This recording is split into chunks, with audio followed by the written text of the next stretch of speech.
Make sure you have your scales ready because today we are making gummies. The most important thing you need to know when making candy, any kind of baking, honestly, is when you weigh it out, you get the best results. I learned this from my days of being a candy maker. I'm not going to tell you where because they're not important. What we're going to do is first we're going to weigh out our corn syrup. Since I'm using such a small amount of corn syrup, I weigh my corn syrup out in my pot so I don't have to dirty out another dish. Some of you might know this, some of you might not. You could be beginners. You always want to tear out your scale before you weigh up anything. So when you put on your bowl, you hit 0 and that tears out the weight of the pot. So you can still have your pot on there and then weigh your stuff in it. This recipe says we need 152 grams of corn syrup. I have Creo. I don't know if it really matters, honestly.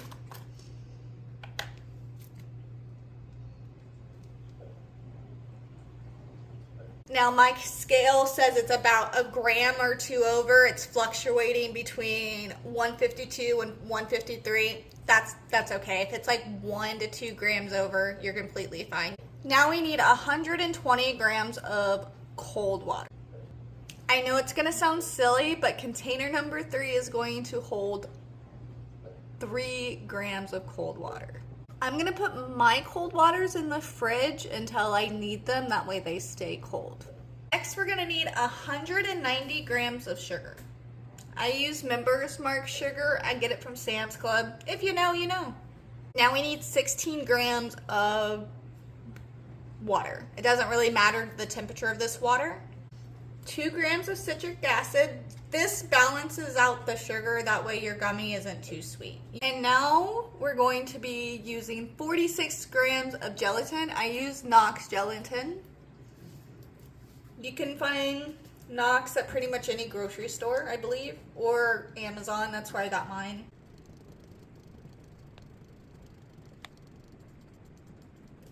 Alright, now we're going to weigh out the flavoring.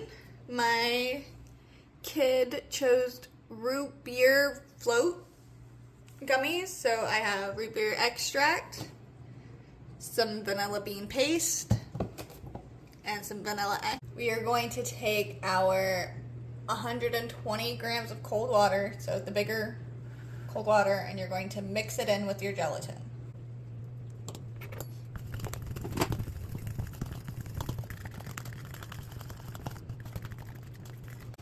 It's gonna kind of look like weird mashed potatoes or grits.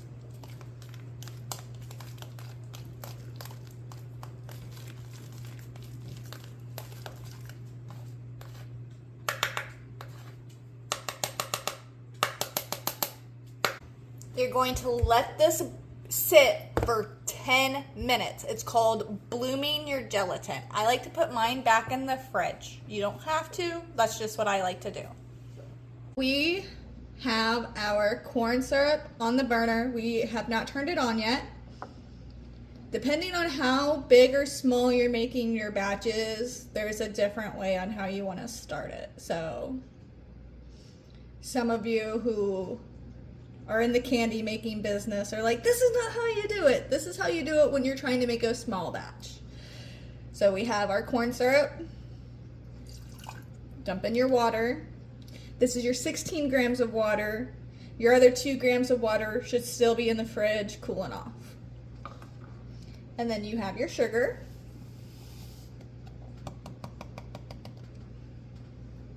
Set that aside.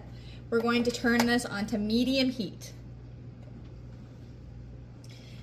The reason why I do it this way instead of starting my water first and then my sugar and then my corn syrup, or however way you were taught, is if you put everything together in before you turn on the heat, there's less likely chance of it burning, from my experience. I worked 3 years in the candy industry before I had to part ways due to just differences.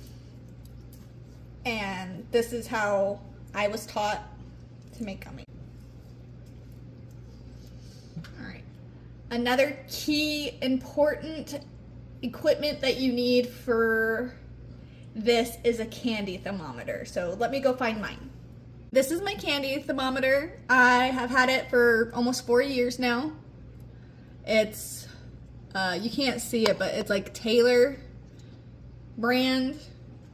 It's worked wonders for me. I haven't had any issues ever with it. What we are looking for is about 240 softball. I go in between about 245. That's about the temperature we're wanting for our gummies. You could technically start this as your gelatin is blooming. I like to make sure that my gelatin has fully bloomed and has sat for the full 10 minutes before I start cooking my candy. It does take a while for it to get up to the temperature, but once it's ready, it is ready to go. There's no time to play around. I'm gonna wait for it to start bubbling. If you want to turn it up so it can cook faster, you can. Just be careful. All good things take time and patience. Keep it moving and always scrape the sugar off your sides. You don't want it to crystallize.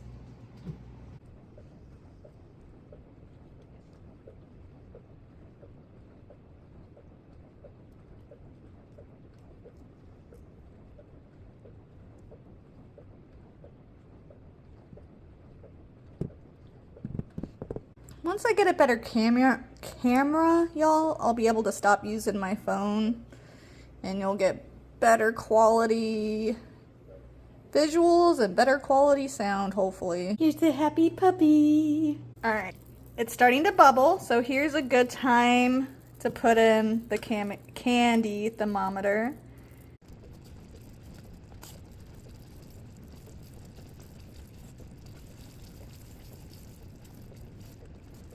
All right, y'all, we are at the temperature we needed to hit, which is, it says firm ball. So we are going to turn this way down, take our thermometer out, get your gelatin, and then you're gonna add this into your candy mixture. Be careful if you are making this with your little one.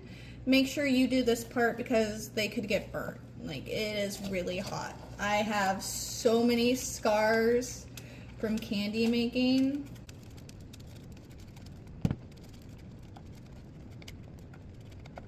And we're just gonna mix it in. It will melt down, I promise you, don't you worry. If you are vegan, there are other options for you to use besides just gelatin. There's pectin powder. That is a fruit-based gelatin. There's also agar powder that you can use to make gummies. So there are options for you if you're vegan. There's options for you if you are diabetic. You don't have to just use sugar. There's monk fruit sugar. There's stevia. There's other options. Now it's all mixed in.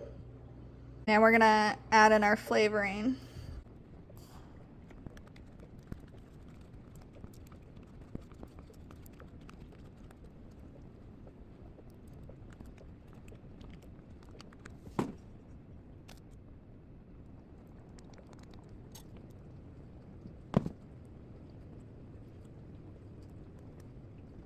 Now we're going to add in the citric acid with the small amount of water. Make sure it's mixed up. If you want to save yourself a step, you could always mix your citric acid and cold water beforehand and then add it later. You might not even really need the small amount of water, just add the citric acid. I've never tried that. Ideally, you want a syringe to do this. I don't have a syringe, so I'm using a 1/4 cup. So fill these up.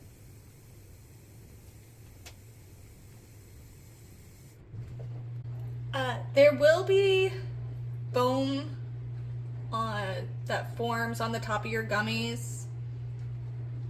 That's completely normal. If you get tired of using the measuring cup, you can just use the pan.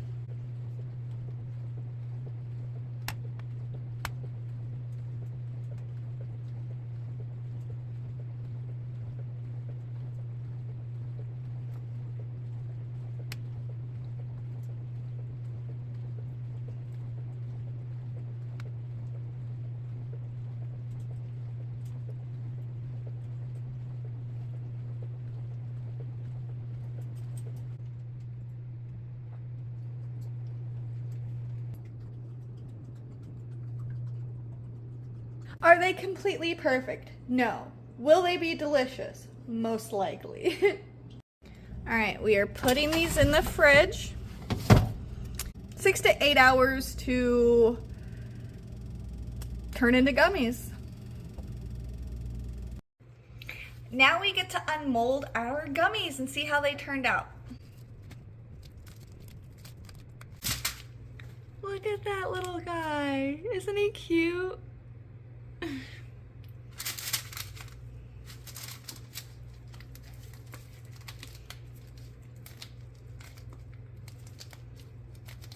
This will be sticky.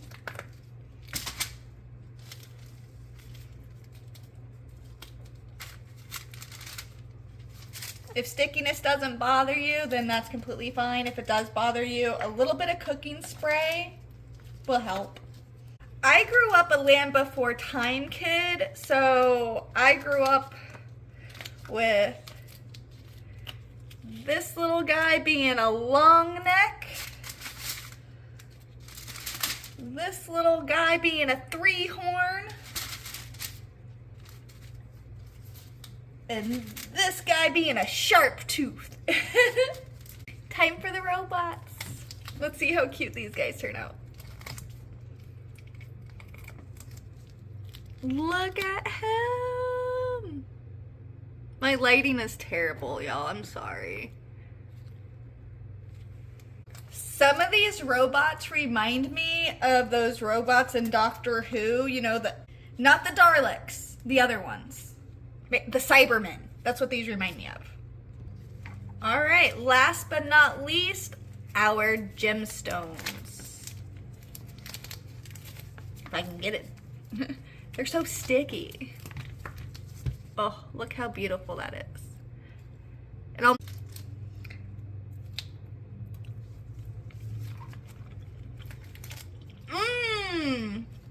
All right, there we go. That tastes like root beer.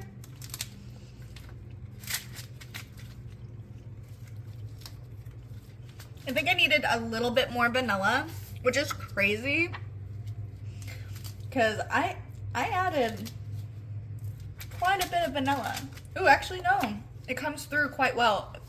Definitely tastes like a vanilla, a root beer float. That is so awesome because you get that bam root beer in your mouth, and then the aftertaste is like that creamy vanilla ice cream. That is amazing. I did 3 grams of vanilla bean paste, 3 grams of vanilla extract, and then 3 grams of clear vanilla extract, which I got from my mother-in-law. I think she made it. So altogether that's like 9 grams, almost 10 grams of vanilla. And then I did 6 grams of root beer. I highly suggest wearing gloves while doing this because it'll get really sticky. I forgot to say that when we started. Got your little robots. This is the one that reminds me of Cyberman from Doctor Who. Maybe that one. That one's a good Cyberman too.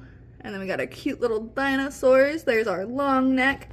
Now these little chunks right here, you can totally rip that off. You can eat it. It's gummy. It's completely fine.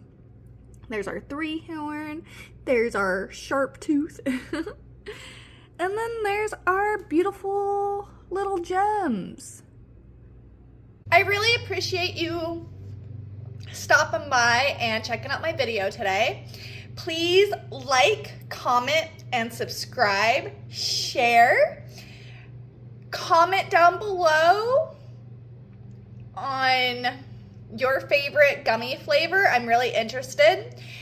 Comment on whether or not if you ever have tried making your own homemade gummies. I would really love to know.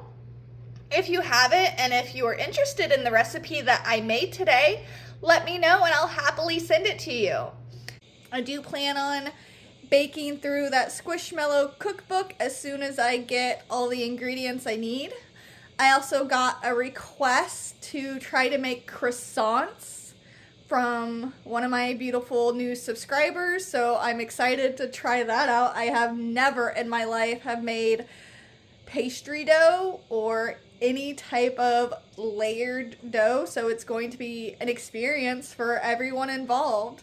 It probably is going to be a mess for sure.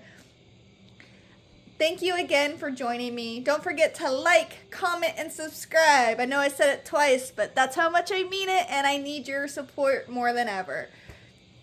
Have a great day, y'all.